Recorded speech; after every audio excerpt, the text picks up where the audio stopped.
ジェラシック・パークのような映画のおかげでティラノサウルス・レックスとかベロキラプトルという名を聞いたことがない人はいないでしょう。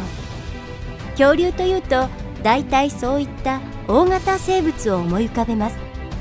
しかしそれらは恐竜全体のごく一部です。馴染みの少ない恐竜の中にもっと私たちの興味を引くものがいるかもしれません。ここではほんの少しですがあまり一般に知られていないはるか昔の想像を絶する奇妙な生き物たちについてご紹介しましょう。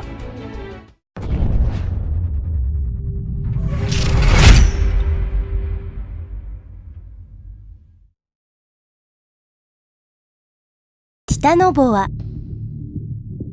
映画アナコンダを見て震えた人ならあまり見たくないところでしょうが、ティタノボアは簡単に言うと地球上に生息した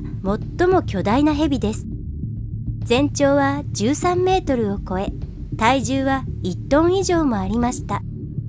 成長したキリンとほぼ同じ体重といえば想像できるでしょうか。ティタノボアが出現したのは恐竜が絶滅して間もない頃で、消えた肉食捕食者たちの代わりに新たな生態系の王者として君臨していたと考えられます。リオプレウロドン。プレシオサウルスは水生の爬虫類に似た生物グループで恐竜と呼ばれていますが、学術的には恐竜の部類に入りません。恐竜たちとほぼ同時期に出現して同時期に絶滅したので、よく恐竜と混同されます。プレシオサウルスの中で最も恐ろしい生物を挙げるとすればリオプレウロドンです。この肉食の捕食者は体重 1.5 トン、全長は10メートルを超える巨体で、頑丈な頭部が全長の4分の1近くも占め、とんでもなく大きな顎にカミソリのように鋭利な歯がずらりと何列も備わっていました。サルコスクス。この巨大な捕食生物の通り名がスーパークロックだと言われれば、見た目を想像できるのではないでしょうか。サルコスクスは学術的にはクロコダイルではありませんが、クロコダイルの遠い先祖です。もっとも両者のサイズはだいぶ違います。サルコスクスの全長は13メートルで、今日生息する最大級のクロコダイルであるイリエワニのほぼ2倍です。体重は8トンという巨体で、向かうところ敵なしの恐怖の存在でした。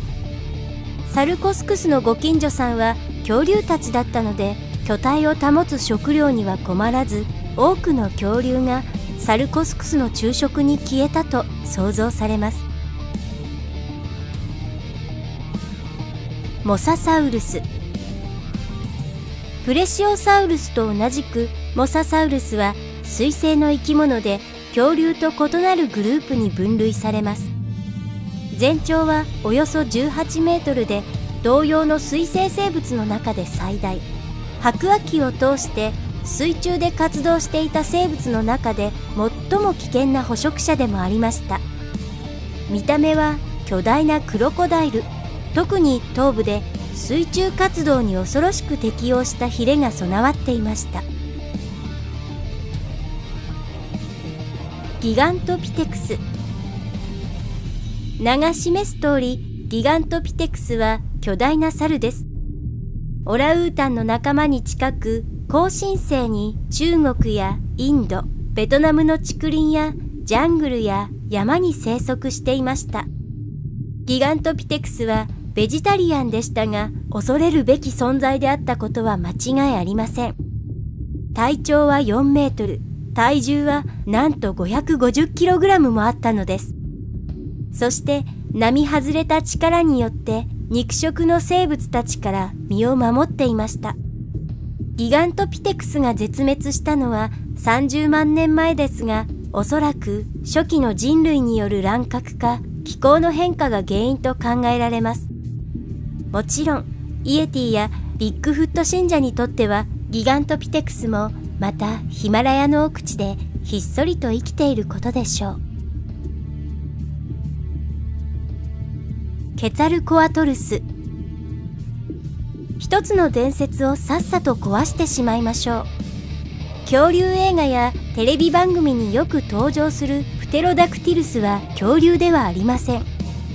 翼竜類という恐竜とは全く別の種類の生物です。またプテロダクティルスは空で最も危険な生物でもありません。空の王者は希少動物の中で最大級のケツァルコアトルスという捕食者でした。発見されている化石の数が少ないため正確な大きさは分かっていませんが、最近では開いた状態の翼の長さは11フィートだったと考えられています。以前は気前よく18フィート超えともされていました。体重はもっと推測が困難ですが、研究者は200から250キログラムとしています。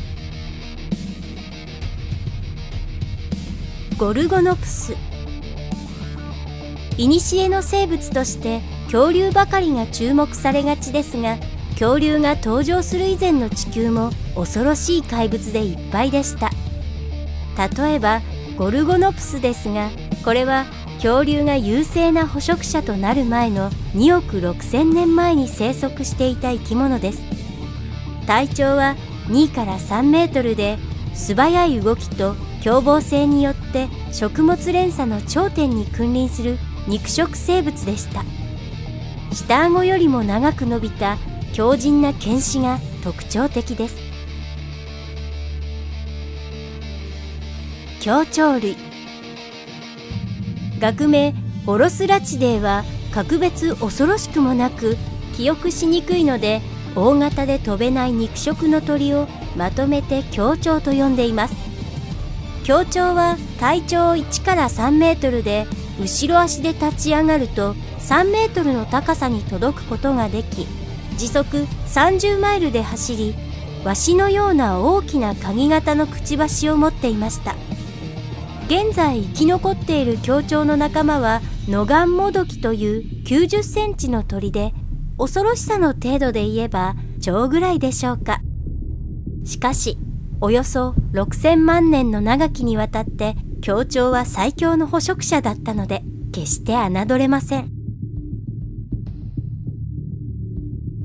メガテリウム。恐怖の生物と聞いて怠け者を想像することはまずないでしょ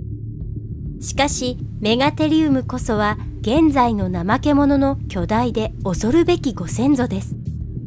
生態は怠け者に似ていて、見た目はクマに近く、サイズは象並みでした。しかしメガテリウムは象とは異なり、大きな鍵型の爪を持ち、後ろ足で立って自分をさらに巨大に見せる術を持っていました。またここに紹介した他の生き物とは違って、メガテリウムが絶滅したのは比較的最近の1万年前なので、人類がこの怪物と出会っていた可能性はかなり高いと言えます。スピノサウルス。2001年ジェラシックパーク3が上映された時、多くの観客が過去の作品で弁護士を食らったお気に入りのティラノサウルスレックスが登場せず、その地位を作られた恐竜が奪ったことに文句を言ったものでした。実は現在でもティラノサウルスレックスよりも恐ろしく、より巨体のスピノサウルスという生き物が生息していました。この途方もなく大きな捕食者の化石は1915年にエジプトで発見され、調査に当たった古生物学者はティラノサウルスレックスよりも大きかったと確信しました。しかし残念ながら第二次世界大戦の爆撃で化石は破壊され、証明されることがありませんでした。ところが最近になって新たな化石が発見され、スピノサウルスは現在確認できる最も大きな肉食恐竜であると結論されました。この怪物の全長は17から18メートル、体重は10トンにもなり、成人の身長より大きい穂が背中についていました。口部分はクロコダイルに似て長く、長時間水中で過ごし、魚やワニの仲間、巨大なカメ、運悪く出会ってしまった恐竜なども捕食していたと考えられます。今後も先史時代の恐ろしい生き物として最も有名なのはティラノサウルスレックスでしょうが、化石が証拠である限り、スピノサウルスこそが地球上を闊歩した最も大きな捕食者なのです。